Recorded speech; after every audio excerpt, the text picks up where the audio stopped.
because I wanted to put him down.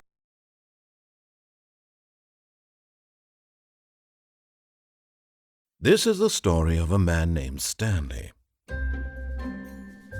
Stanley worked for a company in a big building where he was employee number 427. Employee number 427's job was simple. He sat at his desk in room 427 and he pushed buttons on a keyboard.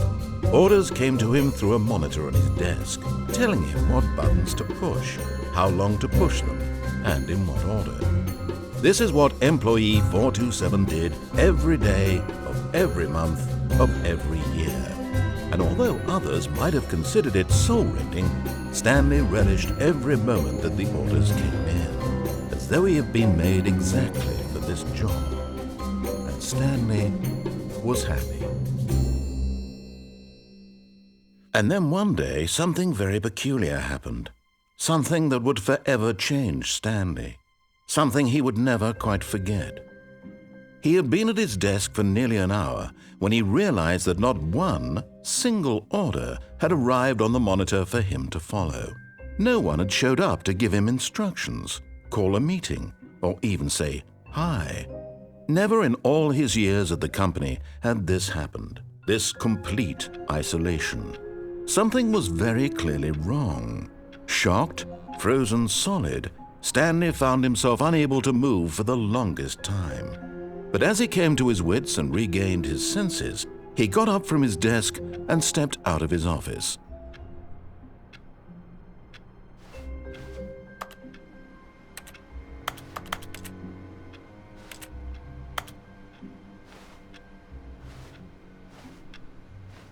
All of his co-workers were gone. What could it mean? Stanley decided to go to the meeting room. Perhaps he had simply missed a memo.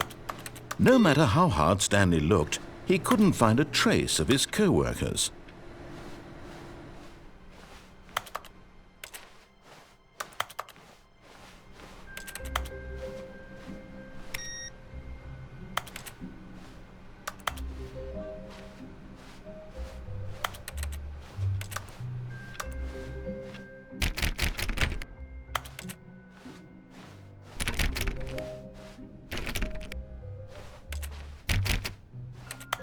When Stanley came to a set of 2 open doors, he entered the door on his left.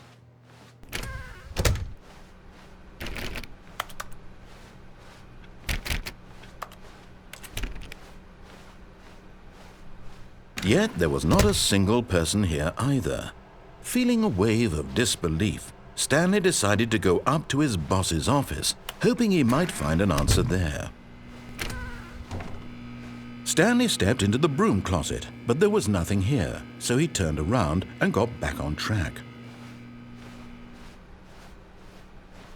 Coming to a staircase, Stanley walked upstairs to his boss's office.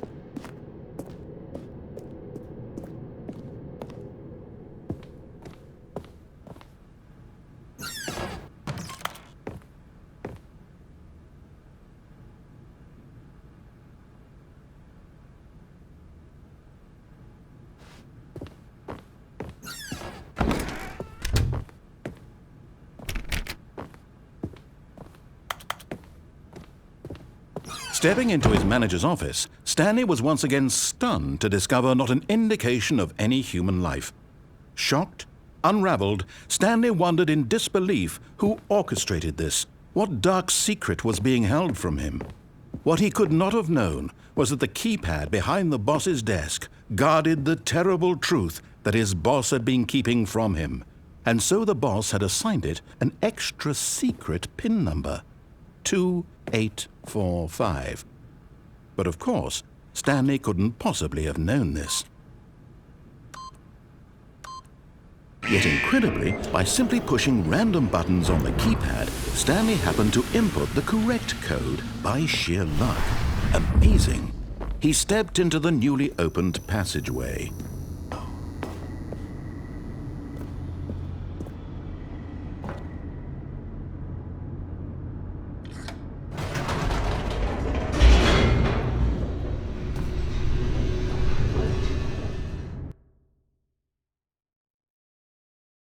Descending deeper into the building, Stanley realized he felt a bit peculiar. It was a stirring of emotion in his chest, as though he felt more free to think for himself, to question the nature of his job. Why did he feel this now, when for years it had never occurred to him? This question would not go unanswered for long.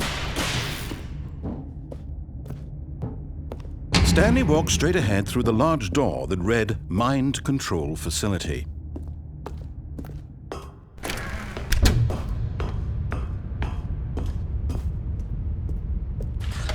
The lights rose on an enormous room packed with television screens.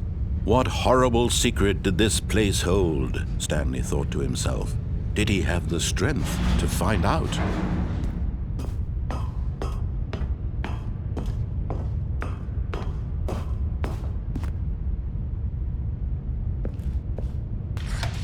Now the monitors jumped to life, their true nature revealed.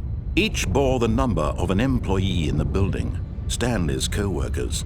The lives of so many individuals reduced to images on a screen, and Stanley, one of them, eternally monitored in this place where freedom meant nothing.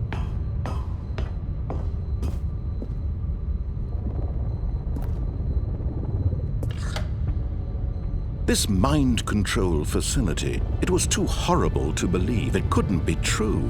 Had Stanley really been under someone's control all this time? Was this the only reason he was happy with his boring job? That his emotions had been manipulated to accept it blindly? No, he refused to believe it. He couldn't accept it. His own life in someone else's control? Never! It was unthinkable. Wasn't it? Was it even possible? Had he truly spent his entire life utterly blind to the world? But here was the proof, the heart of the operation. Controls labeled with emotions, happy or sad or content. Walking, eating, working, all of it monitored and commanded from this very place.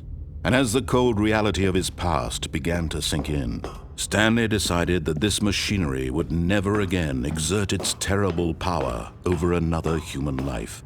For he would dismantle the controls once and for all.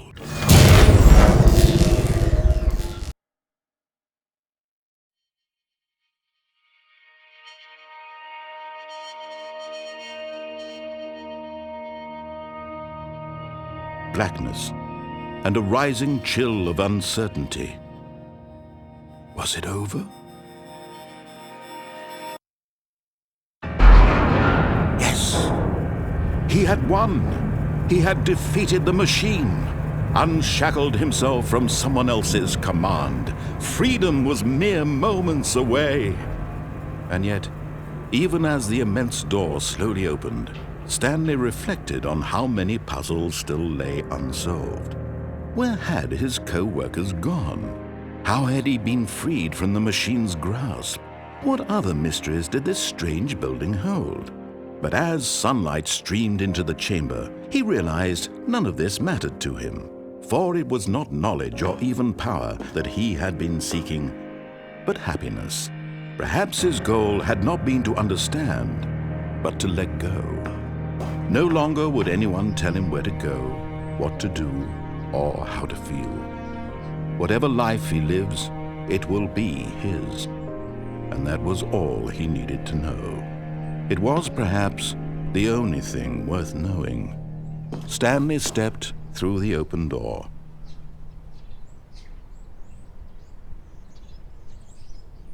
Stanley felt the cool breeze upon his skin, the feeling of liberation, the immense possibility of the new path before him. This was exactly the way, right now, that things were meant to happen. And Stanley was happy.